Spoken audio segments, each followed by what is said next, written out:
Mi nombre es Cristina Cerchetti y les doy la bienvenida a la clase de vacunas. En esta clase repasaremos conceptos básicos de inmunidad activa y pasiva, hablaremos de los distintos tipos de vacuna, de la relación entre la inmunización y la donación de sangre, la composición de las vacunas del calendario de vacunación y terminaremos con conceptos finales sobre los beneficios de la inmunización. La inmunidad puede ser activa o pasiva. La inmunidad activa se genera cuando nuestro organismo se expone por primera vez al antígeno, en este caso representados en verde. A partir de ese momento se comienza a generar una respuesta inmune primaria. Esta respuesta inmune va a ser duradera y va a generar memoria. La inmunidad activa puede adquirirse en forma natural cuando nos exponemos a antígenos virulentos del ambiente, es decir, cuando sufrimos enfermedad, o puede ser adquirida en forma artificial cuando somos inoculados con antígenos atenuados, es decir, cuando nos vacunamos.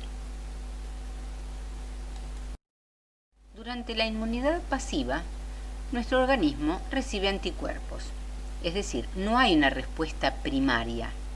Acá la inmunidad es inmediata, es fugaz y no genera memoria. Al igual que en la inmunidad activa, la inmunidad pasiva puede ser adquirida en forma natural, como es el ejemplo del feto que recibe anticuerpos de la madre a través de la placenta, o el bebé que recibe anticuerpos a través de la lactancia, o la inmunidad pasiva puede ser artificial, cuando un individuo recibe suero rico en anticuerpos, o sea, suero hiperinmune.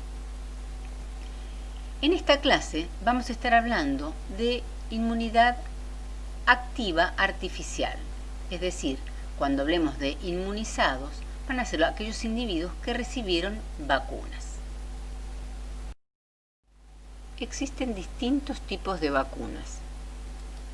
Están las vacunas inactivadas, compuestas a microorganismos muertos, las vacunas vivas, que están compuestas por microorganismos vivos pero atenuados de forma tal de no producir la enfermedad, y las vacunas a compuestos purificados, es decir, que contienen parte de los microorganismos, como por ejemplo proteínas o azúcares, polisacáridos. Todas ellas tienen ventajas y desventajas. La ventaja de las vacunas inactivadas es que al estar compuestas por microorganismos muertos, nunca van a producir la enfermedad en el individuo vacunado. La desventaja es que durante el proceso de elaboración de estas vacunas, cuando se inactivan los microorganismos por acción del calor o del formol, se generan sustancias reactogénicas, es decir, sustancias inflamatorias. Estas sustancias pueden tener efectos no deseados en el sitio de inoculación, generando calor, dolor, enrojecimiento del mismo. También pueden tener efectos a nivel sistémico y los individuos vacunados con vacunas inactivadas pueden sufrir fiebre. Por su parte, las vacunas vivas tienen la ventaja de que al estar compuestas por microorganismos vivos atenuados, generan en el individuo vacunado una enfermedad controlada. Esta enfermedad controlada hace que se expresen antígenos de los microorganismos y el individuo vacunado genere una gran cantidad de anticuerpos contra esos antígenos. Esto resulta en una inmunidad prolongada.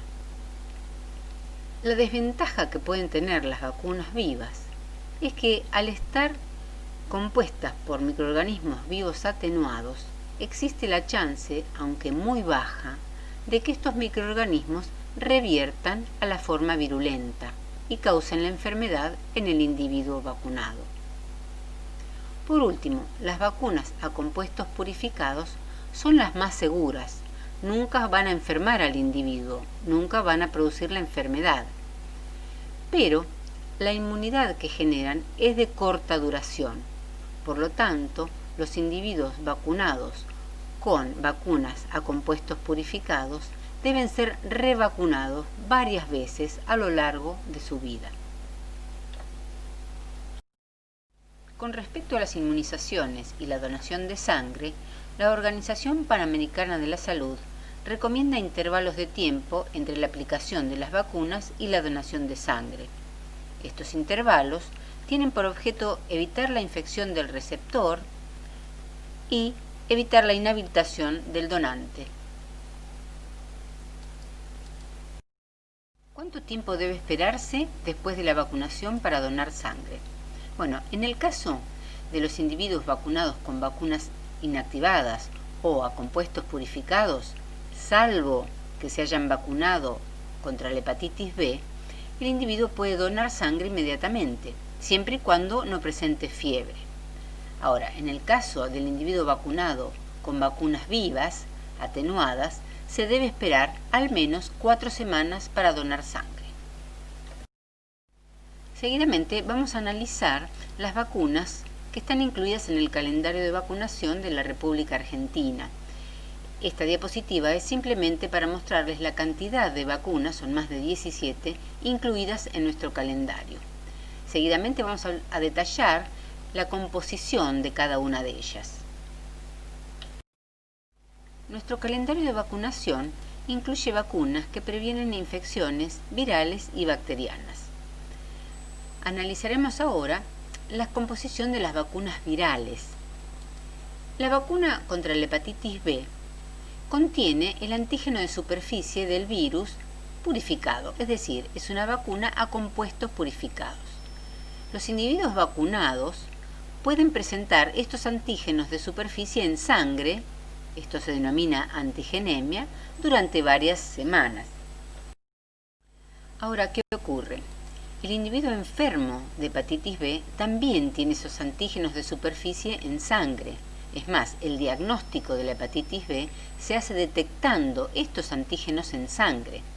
Por lo tanto, luego de la inmunización con la vacuna contra la hepatitis B, se debe dejar transcurrir por lo menos 28 días antes de donar sangre, de forma tal que el individuo donante no sea inhabilitado de por vida para volver a donar.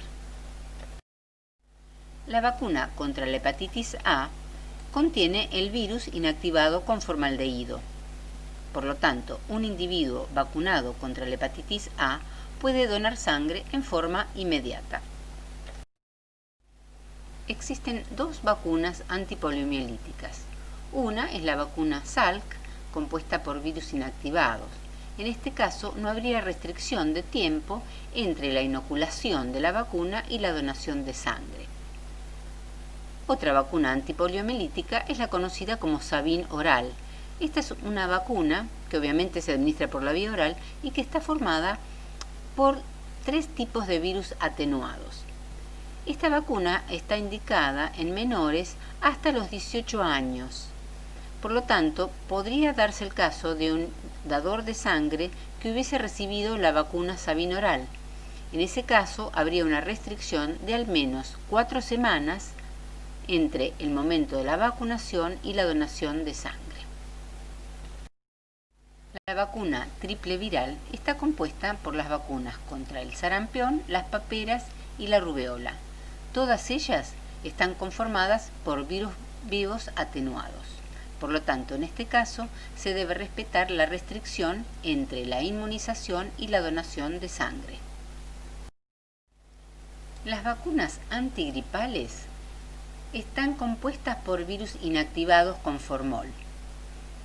Y la vacuna contra el papiloma humano está compuesta por proteínas de cápside. En ninguno de estos 2 casos existe restricción entre la vacunación y la donación de sangre. La vacuna contra el rotavirus está compuesta por virus atenuados.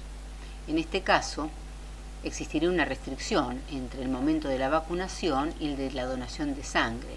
Sin embargo, tenemos que hacer la aclaración de que esta vacuna antirrotavirus no está aceptada para el uso en adultos. La vacuna contra la varicela está compuesta por virus atenuados. existe una versión para el adulto para la prevención de la reactivación del virus zóster, que también está conformada por virus atenuados y que por lo tanto el adulto vacunado deberá esperar 4 semanas antes de la donación de sangre. Analizaremos ahora la composición de las vacunas bacterianas. Comenzaremos con la BCG, Bacilo de Calmette y Guerin. Es la vacuna antituberculosa y está compuesta por Mycobacterium bovis en cepas atenuadas. Es una vacuna a germen vivo, por lo tanto existiría una restricción entre el momento de la inoculación y la de donación de sangre. Sin embargo, en nuestro calendario de vacunación, la BCG está indicada solamente al momento de nacer. La vacuna triple bacteriana está compuesta por la vacuna antidiftérica, antitetánica y antipertusis. La vacuna antidiftérica está compuesta por el toxoide diftérico y la vacuna antitetánica está compuesta por el toxoide tetánico. Los toxoides son las toxinas modificadas de forma tal de ser inmunogénicas pero no tóxicas. Ambas vacunas, entonces, son vacunas a compuestos purificados. El individuo vacunado no tiene ninguna restricción entre el momento de la inoculación y el momento de donar sangre. Existen 2 vacunas pertussis.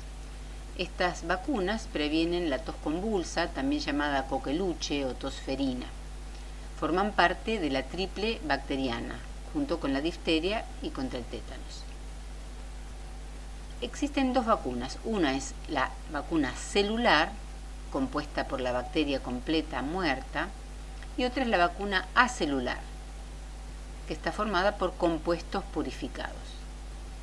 En cualquiera de los 2 casos, cualquiera de las 2 vacunas que sea aplicada, no existiría restricción entre el momento de la inoculación y el momento de la donación de sangre. Existen 3 vacunas bacterianas de similar composición. Estas son la vacuna contra Haemophilus influenza tipo B, la vacuna contra Streptococcus pneumoniae o neumococo y la vacuna contra Neisseria meningitidis o meningococo. Estas 3 bacterias producen meningitis, algunas de ellas también neumonía, y tienen como característica la presencia de cápsula. Es este compuesto purificado el que compone las vacunas. Se trata de vacunas conjugadas, donde los componentes de cápsula purificados se unen a proteínas. Por lo tanto, son vacunas a compuestos purificados y no existiría restricción entre el momento de la vacunación y la donación de sangre. Veamos ahora algunos de los beneficios de la vacunación. Por empezar, el control de las enfermedades infecciosas. La viruela, por ejemplo, es una enfermedad infecciosa que ha sido erradicada del planeta por la vacunación.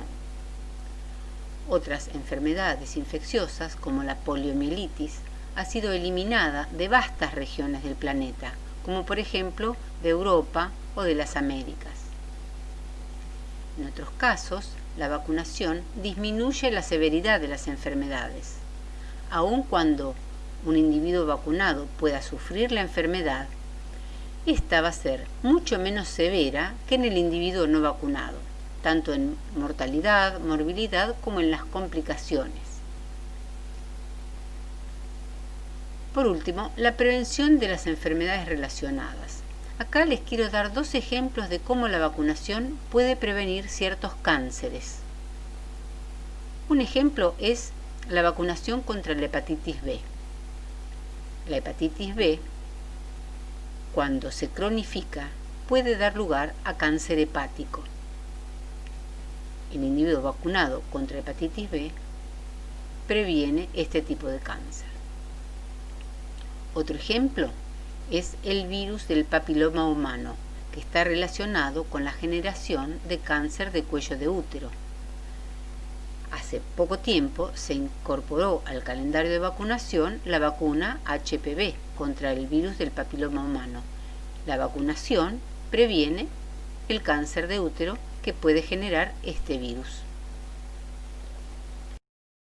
Algunos de los beneficios adicionales de la vacunación. menor utilización de antibióticos porque se producen menos infecciones.